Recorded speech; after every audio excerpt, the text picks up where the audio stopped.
Urgent, Ukraine has turned its attention to its neighbors, the overthrow of Lukashenko. Officially, Kiev has made a sensational announcement. A meeting with Tikhanovskaya, Zelenskyy has given the green light. A verdict has been passed on Transnistria. Moldova has taken a step that has been feared for years. Kiev is launching the dismantling of the enclave. This plan was kept secret until the very last moment. Putin is losing his last trump cards and is left without any friends. America is in flames. Trump against the people, blood on the streets. Shock, Americans are demanding impeachment. The Democrats have prepared a decisive blow against the authorities. An icy hell in Russia, Russians are dying in frozen apartments. Heating has been cut off in dozens of regions. Shock, Donbas has become a mass grave for the occupiers. A deadly harvest in the armed forces, our troops unleashed unprecedented fury on the enemy. The duel of the century. Zelenskyy challenged Putin to a face-to-face confrontation. An explosion in global diplomacy. A one-on-one meeting will put an end to the war. All this and more in our upcoming broadcast. Hotspot. Urgent liquidation of Transnistria. Kyiv made a statement that made people in Moscow clutch their heads. Moldova has finally made up its mind, but that's not all. A Ukrainian strike on Belarus. A coup against Lukashenko is being prepared. The meeting with Tikhanovskaya was not for nothing. Details in the report. Lukashenko, the so-called president, is not recognized as legitimate by Ukraine or other EU countries. Today's Belarus has lost its subjectivity and has turned into a governorate of Russia. The Lukashenko regime, and he personally, must be held accountable for their complicity in Russian aggression. Ukraine's position towards its neighbors was voiced in a major interview with the publication European Pravda by the head of the Ukrainian Ministry of Foreign Affairs, Andriy Sybiha. We believe that the time will come, and Belarus, a democratic Belarus, will become the fourth participant in the Lublin Triangle. I have now received instructions from the President to appoint a special representative, and in the near future I will submit a candidate for consideration. We are still determining the title of this position, but it will be an official who has the authority to engage with the democratic forces of Belarus. Just recently, during a visit to Lithuania, Volodymyr Zelenskyy's team made what was essentially a diplomatic démarche. For the first time, they publicly established contact with the so-called government in exile. On camera, the Ukrainian president met with the head of the United Transitional Cabinet of Belarus, Sviatlana Tikhanovskaya. A third of the speech delivered by the Ukrainian president in Lithuania was devoted to Belarus. On Tikhanovskaya's social media pages, the description of the meeting included not only praise for Zelenskyy, but also for Kirilo Budanov. This was in the context of the Ukrainian special services assisting in the release of Belarusian political prisoners in mid-December 2025. The Ukrainian president invited Sviatlana Tikhanovskaya to Kyiv. When the visit will take place, is still. The specific details and underlying facts of this matter remain largely unknown and shrouded in mystery at this current moment, and they are certainly not at the stage where we can reasonably expect to draw any definitive or lasting conclusions regarding the final outcome of this complex situation. Vilnius meeting alone. Alarming signals for the regime in Minsk also came from the heart of Kyiv. On the 11th anniversary of the death of Belarusian Mikhail Zhizhnevsky, who was one of the first to die on the Maidan in 2014, a march of Belarusians took place through the center of the Ukrainian capital. In memory of Mikhail and all compatriots who defended Ukraine's freedom from the Russian occupiers. I don't want... Here not once, not a single hero, 3 times glory, glory, glory. In addition, the SBU announced the exposure of a KGB agent who had been recruited by the Belarusian Special Services back in 2015. The woman worked at one of the TV channels owned by Putin's crony. In 2020, she was sent to Ukraine again, where she got a job at one of the national media outlets. The SBU published fragments of conversations between the detainee and her Belarusian handlers, as well as her attempts to recruit a member of Ukraine's defense forces. That's not the KGB, that's the former Noraz. No one else in this life will ever touch me. Personally, that's good for me. No one will touch you. It's just under all sorts of guarantees. These are all my personal matters and so on. No one will touch you. That is absolutely how it works. That's how it works. That's how it works. With your 10 years of experience, that should have been clear already. The SBU subtly hinted to Minsk that they know about the agent's trips to Europe and her assignments in Ukraine, and that the vast majority of her reports are fake. SBU and GUAR officers began a prolonged operational game with the Belarusian agent, which allowed them to document her every move and, with her help, regularly mislead the Belarusian intelligence service. in The Ukrainian Ministry of Foreign Affairs, without going into details, clarifies that new elements of support for Russian aggression are now being implemented in Belarus. Ukrainians are legally documenting every episode so that in the future they can raise the issue of imposing sanctions. Recently, Ukrainian authorities have been speaking out more loudly not only about the future of Belarus, but also of Moldova. The head of Ukrainian diplomacy, when asked whether Kyiv is considering military assistance to its neighbors for the deoccupation of Transnistria, emphasized that this remains Chisinau's prerogative. But in both countries, it is becoming increasingly clear that Russian troops on this territory pose a threat to the national security of both Moldova and Ukraine. Urgent, America is in flames, bloody chaos in the streets, gunshots and panic can be heard. The US has erupted against Trump. A new brutal murder in Minneapolis has brought the country to its feet. People are taking to the streets in protests that cannot be stopped. Impeachment is already at the doorstep. The Democrats are taking power into their own hands. See the details. A new wave of protest has swept across the United States. There are hints of a new shutdown in Congress, and things are even shakier for Trump. His seat is wobbling. All of this is because of the actions of the state immigration police. They pushed the first domino, and the chain reaction was immediate. On January 24th, federal immigration agents shot and killed a man in Minneapolis, Minnesota, a U.S. citizen who stood up for a woman when law enforcement officers pushed her. And this is already the second death at the hands of ICE. In Minneapolis in a month, the deceased's name was Alex Jeffrey Precky. He worked as a nurse in the intensive care unit. Instead of apologies or remorse, the immigration police and the White House decided, on the contrary, to blame the murdered medic. Trump accused local police of inaction and said that Mayor Jacob Frey and Governor Kim Walz withdrew forces and did not allow the staff to be protected. ICE, because of this, had to defend themselves on their own. He also claimed that the murdered man allegedly had a gun and published a photo sent to him by ICE employees, adding that they were simply defending themselves. The leadership of the Federal Migration Service even stated that they are proud of their employees. As a matter of undeniable fact, I truly believe that the fantastic training our partners in law enforcement undergo, and the fact that they are so exceptionally well qualified and professional, prevented any specific shooting in their direction.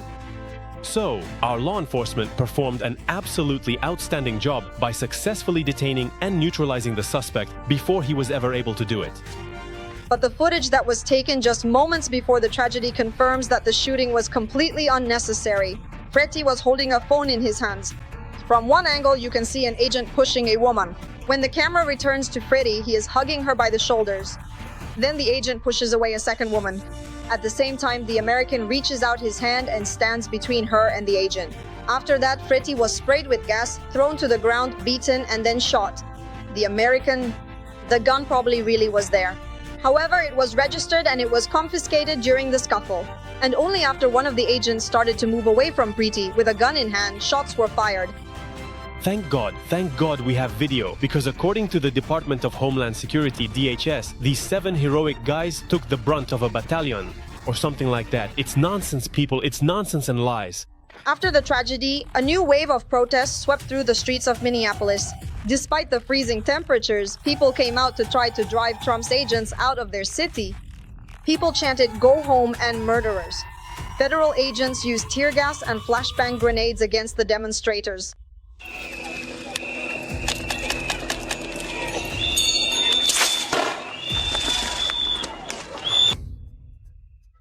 ICE's actions have sparked outrage in Congress as well. Because of the killing of an American in Minnesota, the likelihood of another government shutdown is growing in the US. Democrats have announced they are ready to block the budget package if it continues to include funding for the Department of Homeland Security, specifically about $10 billion for immigration and customs enforcement. Among the demands of Democratic senators are the introduction of stricter mechanisms for monitoring the actions of federal agents and increasing accountability to prevent possible abuses. Donald Trump, for his part, does not seem to see any problem in the killing of a U.S. citizen. This position of the American president has even started to distance some of his fellow Republicans from him. I believe that the deaths of Americans, what we see on television, causes deep concern regarding the tactics of federal agencies and their accountability. And all this is happening while Trump wants to occupy Greenland. He is being told directly that this will lead to his impeachment. Thus, the chair under the American president is shaking like never before. Adding to this is the rather unhealthy appearance of the American president. In Davos, large bruises were once again noticed on Trump's hands. The White House claims that supposedly there's nothing serious, it's just his health. Donald Trump is in good health. He is simply prone to bruising since he takes aspirin daily to thin his blood, as his doctors have previously reported. And in Davos, Trump simply bumped into the corner of a table while signing the Charter of the Peace Council. The American president himself also insists that he is in excellent health and good spirits. But everything indicates that the domino effect has indeed been set in motion. And the risk that Trump will not last until the end of his term is extremely high, especially considering that he has no intention of listening to criticism. The 47th American president has no desire to do so. Urgent, Russia is sinking into the cold. Dozens of regions are on the brink of catastrophe. People are dying in their own apartments because of the apocalypse. Pipes are bursting, there's no heating, and there's zero money for repairs. Almost the entire national budget has gone to the war against Ukraine, leaving Russians out in the cold. There's a total collapse in St. Petersburg, a true survival nightmare. Stay tuned for more. This is a lesson in an ordinary school in Murmansk. There's no electricity and children are forced to study by flashlight.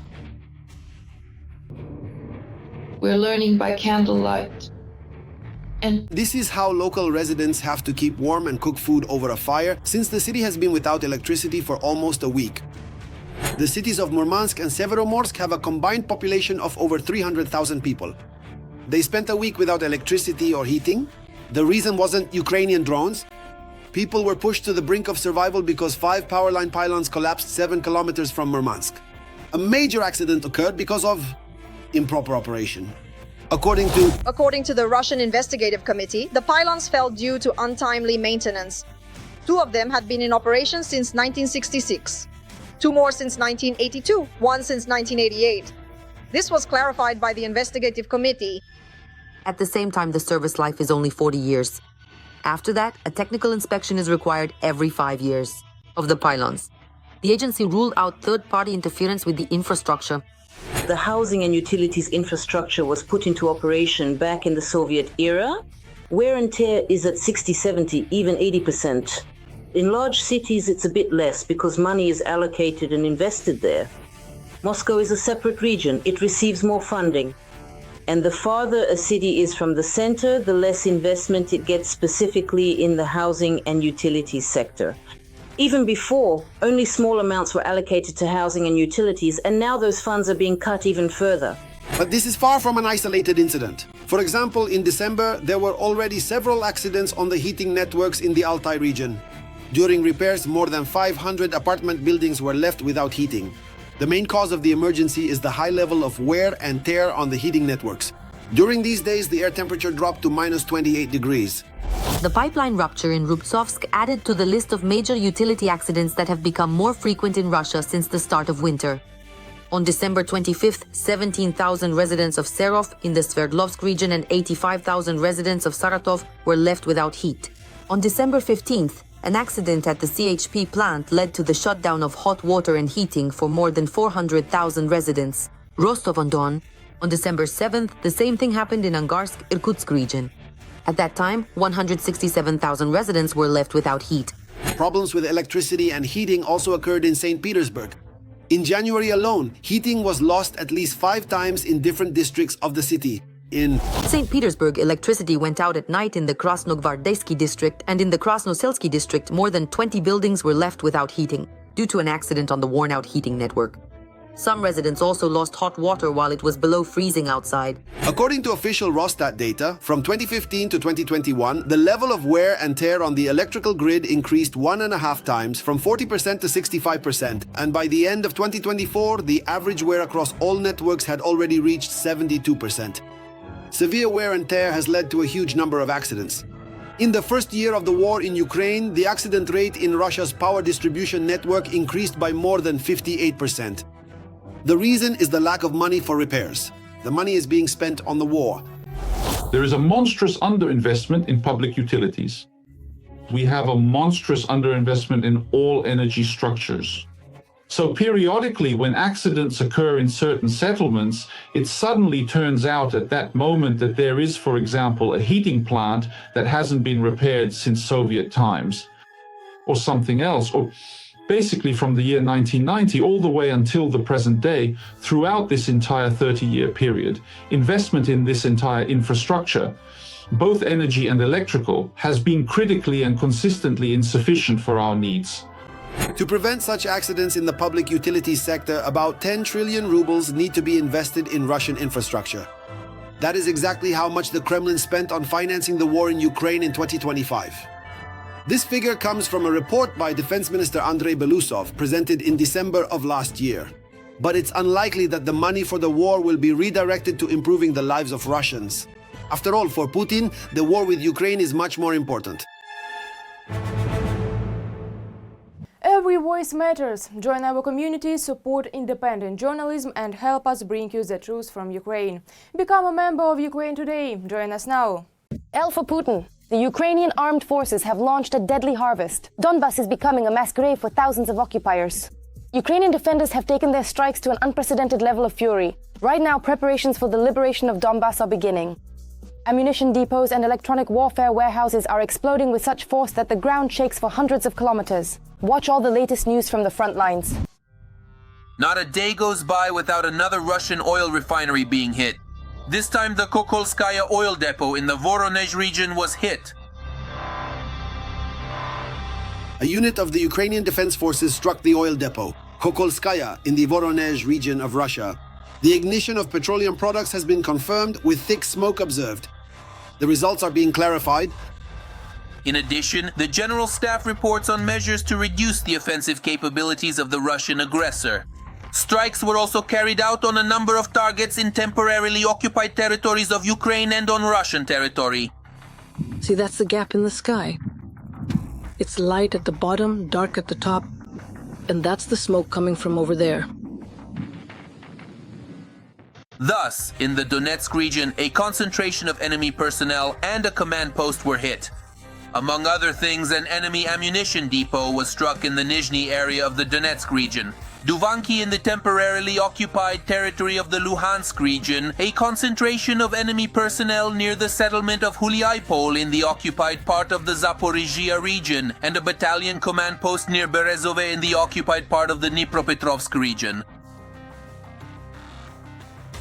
In addition, a strike was recorded on a concentration of enemy personnel in the settlement, Kolotilovka, Belgorod region, Russian Federation. In addition, the results of the recent strike on the Tamaneftegaz oil terminal in the Krasnodar region of the Russian Federation have been clarified. A fire covering an area of about 6,200 square meters and damage to 3 storage tanks has been confirmed. The defense forces of Ukraine will continue to systematically carry out measures aimed at weakening the offensive capabilities and reducing the military economic potential of the enemy, with the goal of forcing Russia to cease its armed aggression against Ukraine, to be continued, and the 3rd Army Corps is now responsible for this continuation. It gives the occupiers no respite on the Lyman axis. Drone operators drop strike precisely at buildings and groves where enemy forces are concentrated, leaving the enemy no chance. And here we have the Pokrovsky sector of the front Donetsk region.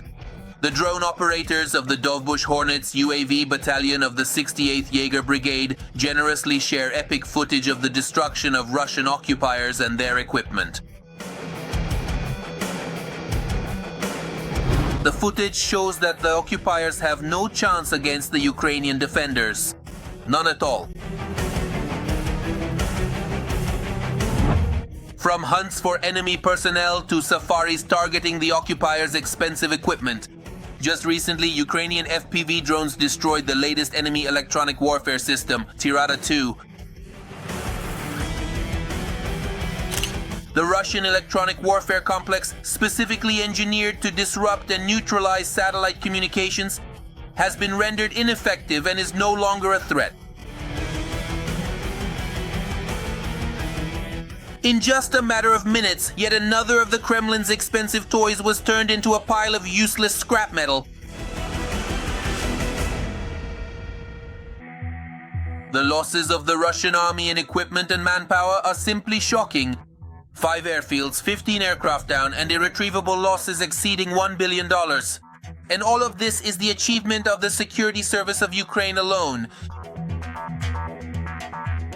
The enemy had grown used to feeling safe deep behind the lines, but for the Alpha Special Forces and the Security Service of Ukraine, distance has long ceased to matter. Just last year, 5 military airfields were hit by our long-range drone strikes. The result, 15 aircraft destroyed. The enemy will no longer be able to get them in the air. In unique footage released by the SBU, the moments of destruction of 11 Su-30 fighter bombers are captured. Su-34, Su-27, Su-24, MiG-31, 3 helicopters, Mi-28, Mi-26, and Mi-8, as well as at least 1 and 26 transport aircraft.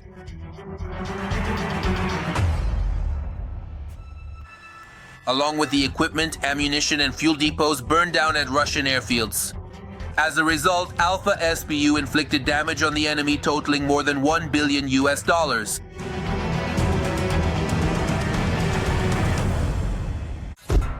In the war unleashed by Putin in Ukraine, the bunker dweller has nothing left to boast about. The Center for Strategic and International Studies has updated the table of offensive rates. In major battles, starting from World War I, analysts have included the current Russian attempts to storm Ukrainian positions in the list of the slowest in the entire history of warfare.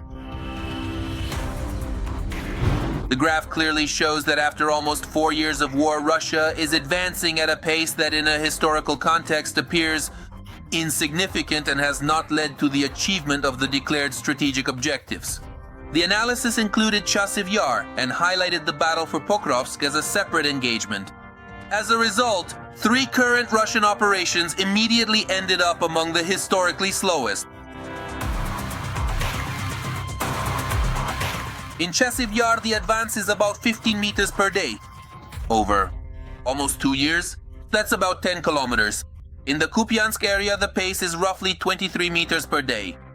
Near Pokrovsk, the offensive is moving at a speed of about 70 meters every 24 hours. According to this plan, it turns out that Russia has lost 1.5 million people, devastated its own economy, gained 2 more NATO countries on its borders, turned Ukraine into one of the most formidable armies in the world, and also lost influence in Syria, Armenia, Azerbaijan, Venezuela, and many other places. Even the fastest sections of the Russian offensive today look slow compared to other military operations. For example, in the area of Hulyai-Pol, the advance is about 300 meters per day. That is still almost half the pace of the Ukrainian offensive during the liberation of Kherson in 2022.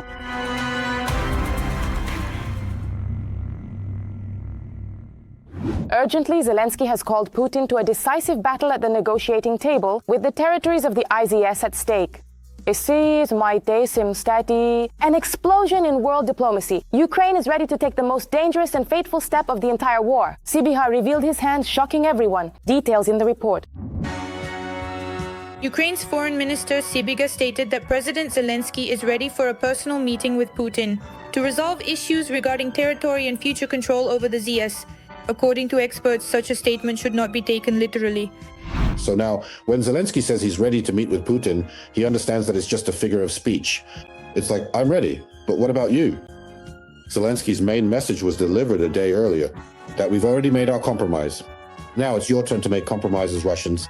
We agree to a ceasefire. This means we agree to temporarily leave part of Ukraine's territory under Russian occupation. That's a huge compromise. News about a possible meeting between Zelenskyy and Putin has been surfacing periodically ever since US President Trump personally wanted to organize it. There is a very good chance that they will meet.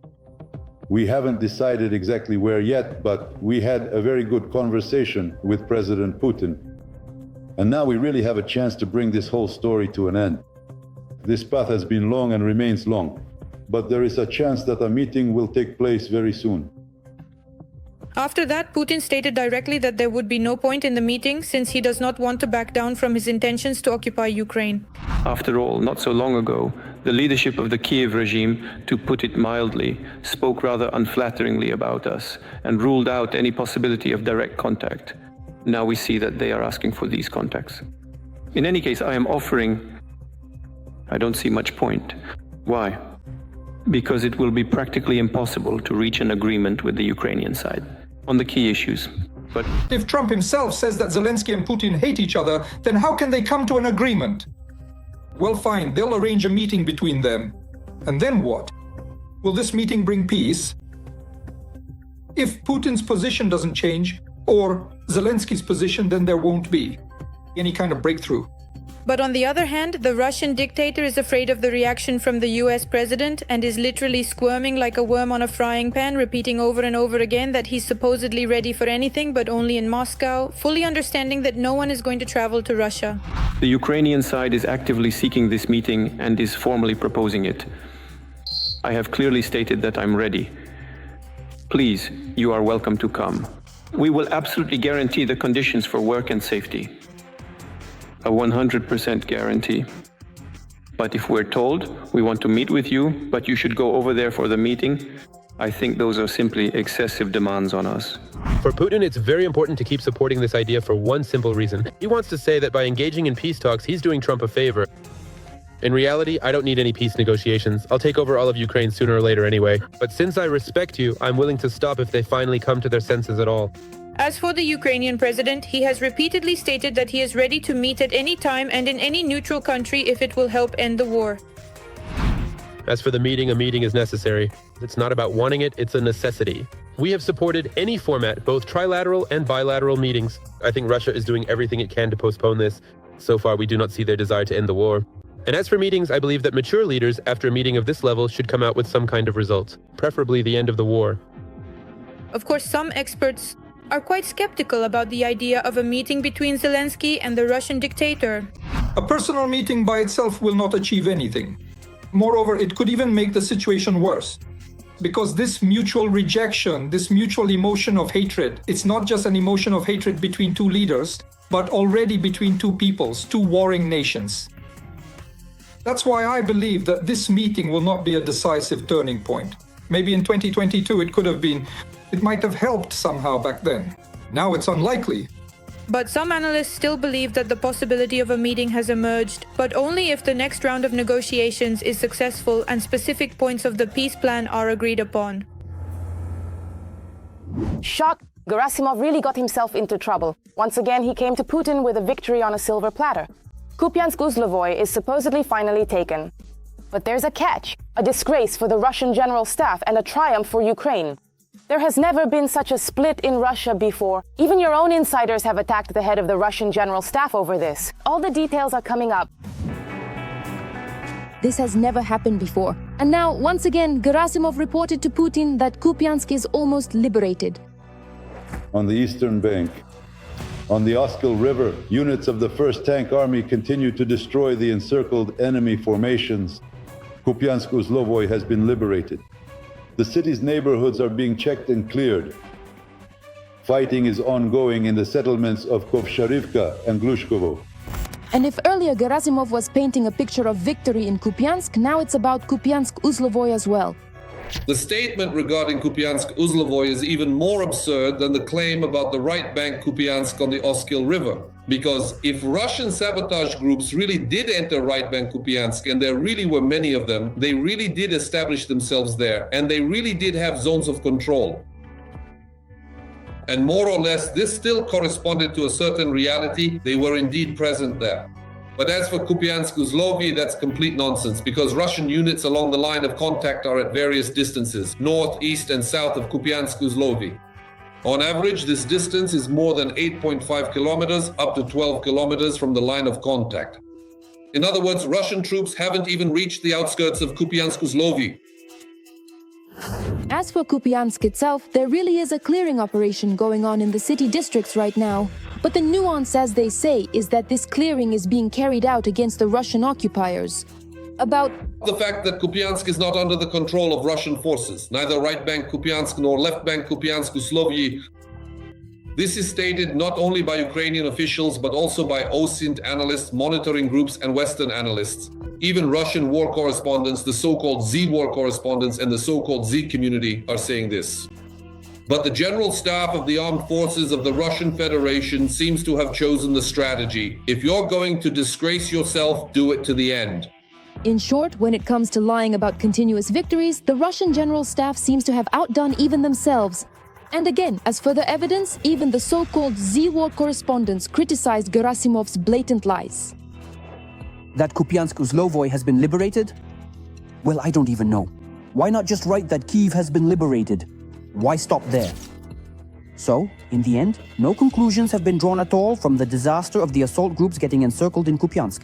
Instead, the decision was made to make things worse with even more grandiose lies. The result is right outside your window. And here two questions immediately arise. Why create a parallel reality in which Russia is winning when in fact that's far from the truth? This is essentially a strategy of a parallel reality, where some kind of victory is announced that has nothing to do with reality and its mythology is maintained. Up to a certain point, in the hope that yes, Kupiansk will eventually be captured at some point in the future, and then Gerasimov, Kozovlev and Belousov can finally breathe a sigh of relief. There, at last, we did it. But that's just it. The efforts currently being made by the Russian occupation forces are being completely thwarted by the resilience of the Ukrainian garrison, which is holding back the onslaught. And the second question? Where is that line after crossing which Gerasimov might be asked to pack his things and leave?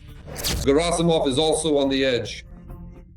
As of today, General Mordvichev, is being prepared to replace Gerasimov, and lately he has been appearing more and more often in Putin's entourage. Sometimes even in situations where it should be the chief of the general staff accompanying Putin. Mordvichev is being predicted to take Gerasimov's place, quite possibly. And it can be said that such a replacement is likely to take place, possibly even in 2026. But the problem is that Putin, as a person, systematic from the KGB system and a former KGB officer, he does not like to publicly display internal problems within the security structures. And when the head of the general staff is replaced, it means that something is seriously not going according to plan. In short, as long as Russian generals lie about victories, Putin is happy to believe these lies. The question is, until when? The question of whether this deceptive strategic scheme called better a sweet lie than a bitter truth will persist in being effective and sustainable in the long run is a matter that currently remains entirely open to debate and further scrutiny.